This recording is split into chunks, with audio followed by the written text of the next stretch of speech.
اگر ہم دیکھ رہے ہیں کہ کورٹ سے آواز آ جائے، جسٹس فائز عیسیٰ جیسے لوگ اگر کوئی اس طرح کی بات کر دیں، ریمارکس دیں یا کوئی فیصلہ سامنے آئے تو اس پر چڑھ دوڑتے ہیں، ان کے خلاف ریفرنس فائل ہو جاتا ہے. میڈیا میں ان کے خلاف جب باتیں شروع ہوئیں، ان کی حکومتی کارکردگی دکھانے لگا میڈیا، بتانے لگا کہ جی بہت ہو گیا، 3 سال ہو گئے ہیں، کہاں سے کہاں مہنگائی چلی گئی ہے، آپ دیکھ لیں ملک کا کیا حال ہے، دیوالیہ ہونے کے قریب ہم پہنچ چکے ہیں، ہر چیز مہنگی کر چکے ہیں. تو میڈیا کے حوالے سے بھی ظاہر نئے قانون لانے کے در پہ ہیں یہ لوگ، جس پر ظاہر اپوزیشن کی ساری جماعتیں ہی اس حوالے سے ایک لائحہ عمل طے کر رہی ہیں اور ریجیکٹ کیا ہے سب نے اس پر. اب یہ آج جو پریس کانفرنس کی ہے فواد چودھری صاحب نے، اس پر یہ کہا ہے انہوں نے کہ جی دیکھیے اپوزیشن کی جو سیاست ہے وہ صرف پیسے بچانے کے لیے ہے اور اس کے علاوہ کچھ بھی ایجنڈا نہیں ہے ان کا.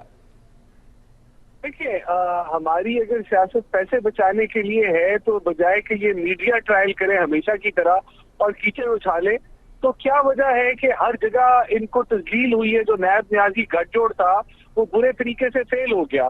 اگر آپ خاقان عباسی کی بات کریں تو وہ سرخرو ہوئے.